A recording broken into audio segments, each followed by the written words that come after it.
be with you today as we travel to attending conferences the last 3 days.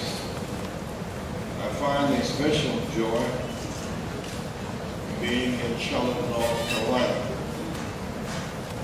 because today we meet in a new South. Born in Greenville, South Carolina, just a few miles down the road. School in Greensboro, North Carolina, a few miles up the road. So in many ways, this is my zone. This is a new South. Not made new inevitably. Not made new by governors wielding their power to block doors. Not made new by preachers who apologize for rationalized segregation. But the marchers and the martyrs paid the supreme price to snatch down the curtains that divided to build a new South and redefine democracy for America and for the world. Every battle we've ever fought was a big tent moral mission. It had its impact upon everybody. You walk the halls, the streets of Charlotte today, we could not have had this Carolina Panthers and Charlotte Bobcats behind the cotton curtain. We couldn't have had the Atlanta Falcons or Hawks behind the cotton curtain, or the Dallas Cowboys, as the case may be. We could not have had all along I-85, Honda and Hyundai. We could not have had Airbus and Boeing down Highway 85 behind the cotton curtain. Matter of fact, we couldn't have had, in addition to automotive growth and athletic growth, we couldn't have had white male leadership. Jimmy Carter could not have come from behind the cotton curtain from Plains, Georgia to become president. Nor Bill Clinton from Hope, Arkansas. Nor George Bush from Odessa, Texas. But so long as that cotton curtain was up, white leadership was regionalized and could not get beyond that great divide. We built a bridge to connect Mason and Dixon. Built a bridge to make this a more perfect union. Often it's thought that the right to vote in 1965 was for blacks only, because blacks notably could not vote in Virginia around Texas. But lest we forget, within a vote, if any one plank of that boat comes loose, water comes in, the whole ship sinks. In 1965, across the South, blacks could not vote. 1967, white women could not serve on juries. 1970, 18-year-olds could not vote or serve in Vietnam. 1974, students could not vote on the campus. Went to school in Columbus. You were from Indianapolis, for example. You have to go home to vote absentee. We won that battle. 1975, we were able to vote by Lincoln. 1988, the campaign led by Arnold Pinckney and Gerald Austin from Ohio. Enabled us to get proportionality in voting and democratize democracy. And so the Voting Rights Act, last night, before President Clinton spoke, Governor Hunt spoke.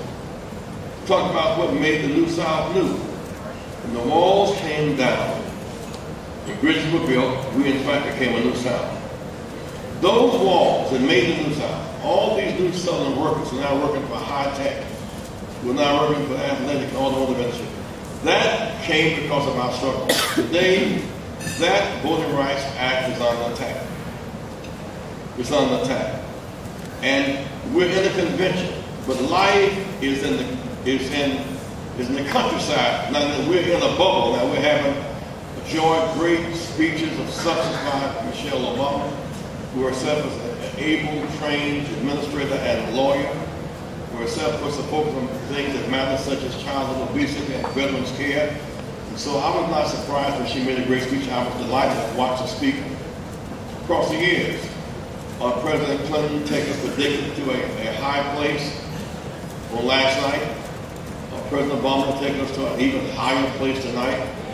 But having said that, you can win the speeches and lose the election unless we stop voter thievery.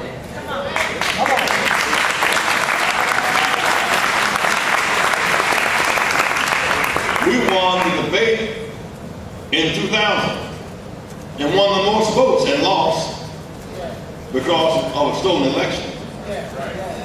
We won Ohio in 2004. Drive machines and whip people all day long. You can win and still lose unless we stop the thievery. We said we deserve the right to vote and deserve the right for our vote to count. This campaign may be determined not so much at the site of the debate, of the convention, but the attempt to steal the election with a straight face.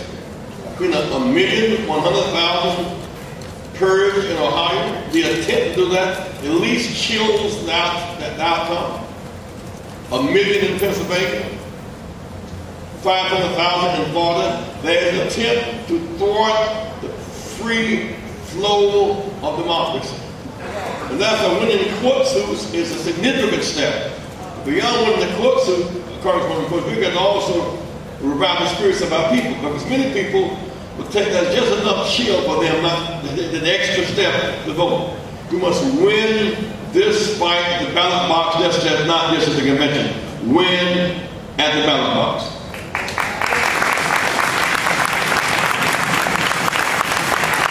But there are those who are so mean-spirited, they're willing to sink the ship just to destroy the captain. There are those who put super PAC money in right now and hedging their bets. They're putting money on the super PAC and withholding investment. They want the economy to go down so they can justify taking the election. They want to play it both ways. Put money on the front side of the super PAC, and on the other hand, withhold investment so as to make the economy look worse than it really is. And so the question to ask them again, are we better off? We shouldn't have to hedge on that question. When we came into power, after the 2008 election, we lost 800,000 jobs the month before, 4 million jobs in 4 years. The trajectory was pointed downward. Now 4.5 million new votes after that swing of 8.5 million votes, and has not been obstruction to be even more. What happens when people from Florida, governors from Florida and Wisconsin, choose not to accept fast rail money? Americans can make the steel, and lay the rail, and build the trains, connect people where jobs are. Obstruction. What happens when you put forth ideas to make America better and somebody has that sole agenda? Our agenda is not jobs, not education, not health care. We're willing to sink the ship just to destroy the captain. We deserve better leadership than that. That's why we need a new Congress and Senate.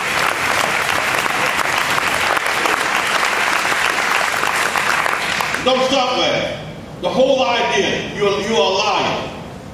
That was said right down the road from here by a congressman from South Carolina. That's what this is not the Tea Party. This is the Fort Sumter Tea Party, not the Boston Tea Party.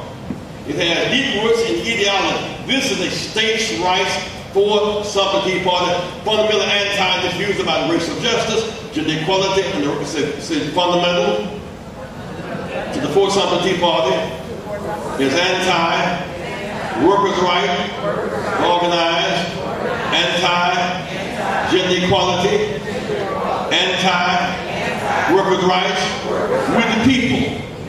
Won this war in 1865. Win this war again. We want a more perfect union. All these attacks. America, you're not one of us. You're not a Christian, Brother Coleman. You're not one of us. As a matter of fact, you are the food stamp president. That's an honor to feed the hungry. How can you be for education without the food and if people don't have a job? How can you be for job if you obstruct job development? One of the great challenges that Ohio represents and gives us, I hope we'll take this time beyond the convention to take a renewed look at Appalachia. Region of hard working poor people. Most of white working class poor people. Coal miners who work every day in the deepest, darkest mines without workplace safety. Iron workers, steel workers, working in those mines. We are the natural allies of the Appalachian people. We must go back to Appalachia. Why Appalachia? Because Pennsylvania, Cincinnati, Columbus, and the Athens, and the like, that is 33 counties of Ohio is in Appalachia.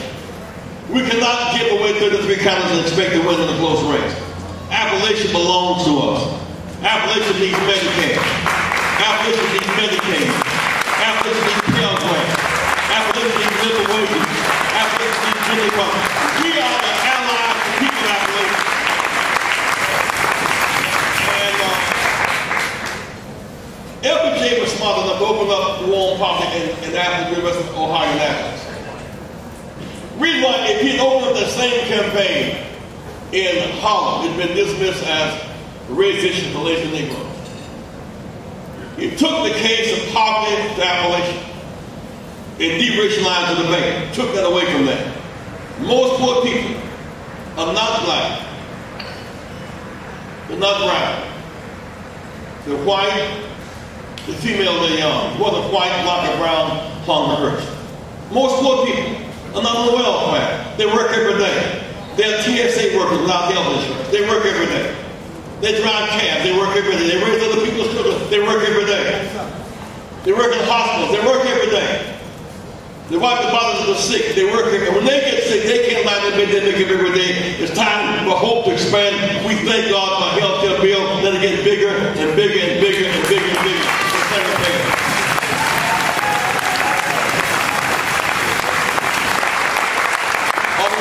Well, people who didn't have health insurance 4 years ago, they got it now. Are we better off? They're working 3 shifts in automotive production in Ohio now. Are we better off? Shooting home from Iraq now, 100,000. Are we better off? Our children are getting Pell Grants now. Are we better off? Show some signs of us. We can win Ohio. We must go forward by hope and not backwards by fear.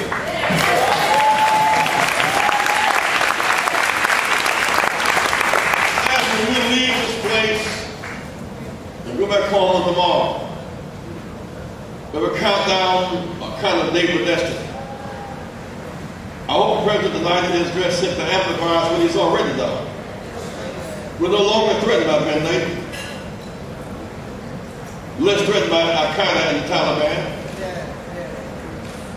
100,000 troops at home now will need jobs and stress training and support. Here we are 4 years later. I think about those in pre-existing conditions getting their health insurance. We're dismissed. We thought the Germans and Japanese had a special DNA. They could make cars, we couldn't. But we in fact say investment matters. Investment in education matters. Investment in highways, in road ports, in airports, in seaports. Investment in education matters. When we fight, we win. We've never lost a battle when we fought. We never won a battle unless we fought. So it's fighting time, Buckeyes. It's fighting time. It's fighting time.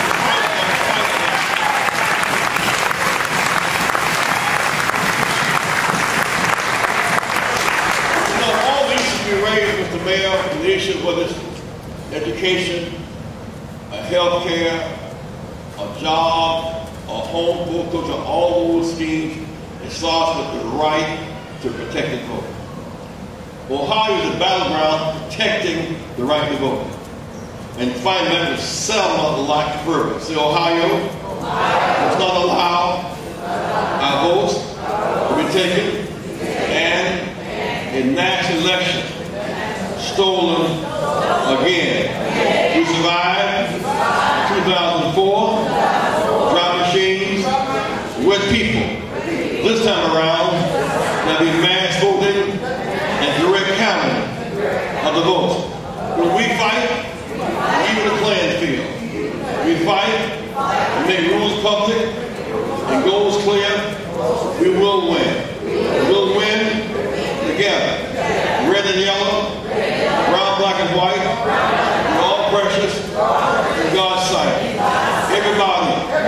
habits. Save our families. Save our children.